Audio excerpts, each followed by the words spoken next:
You were supposed to be on Jemele Hill's podcast. Yeah. And I've had Jemele on my show a couple times. Cool lady.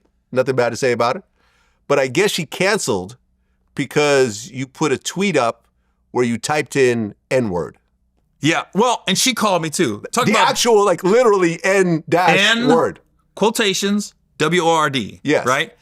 She called me on this. Again, Donnell called me and she called me. Power social media and people that you could misread a situation. So what happened, I'm at the San Francisco Airport Marriott. I'm watching Oklahoma City play Portland. It was when Dame Lillard hit that shot in the playoffs to beat Oklahoma City. As I'm sitting there, I'm with two of my buddies who are black, and there's another group of black guys over here.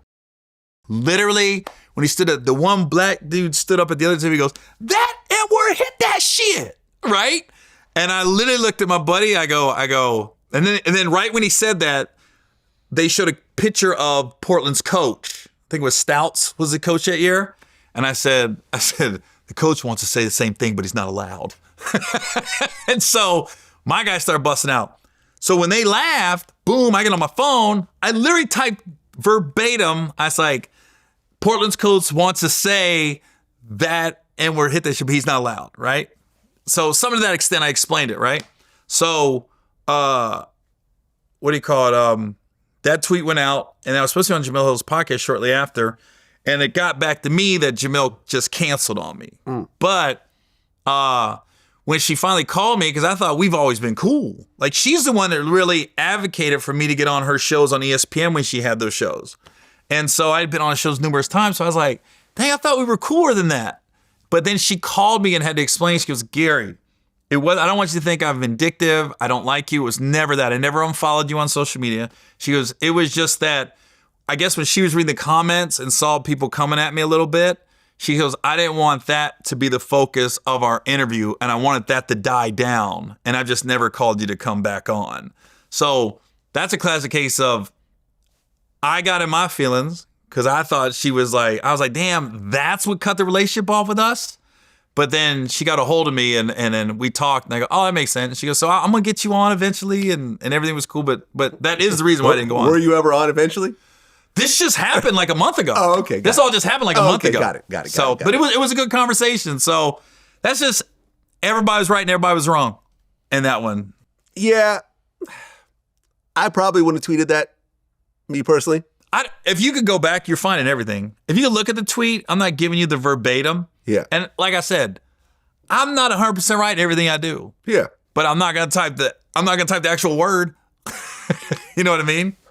Yeah, I mean, look, this is a message to all of the white people who are watching this right now.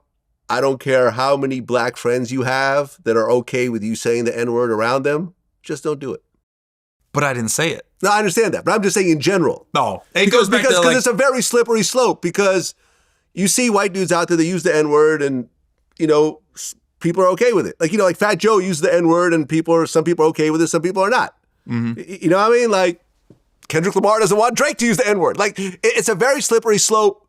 And look, I sometimes have to say N-word just because if I'm quoting somebody in an interview or I'm quoting a lyric, and I'm definitely not going to say it. I don't say it in my personal life or in my professional life, but it's a very loaded word. But that's common sense. Yeah. It literally is common sense. You don't say that word. It's the risk reward. And it's like, how was I gonna word this? Anyways. Yeah, it's a risk reward. Don't say it. Do your kids say it? Yeah. Yeah. Mixed. I remember the first time I saw my son's phone when he was in 9th grade and I saw him typing it out and I felt some kind of way. I go, you're not getting your ass kicked for this? And I realized, oh, he's completely allowed. Yeah, man, it's the most loaded word in the English language. Oh, I know what I was going to say. It's like as a stand-up, you could have 5,000 people in the audience. And if you tell a joke as a white dude and you say the N-word, 4,999 could be laughing. If that one isn't laughing and then goes to social media and posts it, you're done. Yeah. I don't think you're canceled anymore. I think we're not that, but you're really backtracking and trying to make up for shit.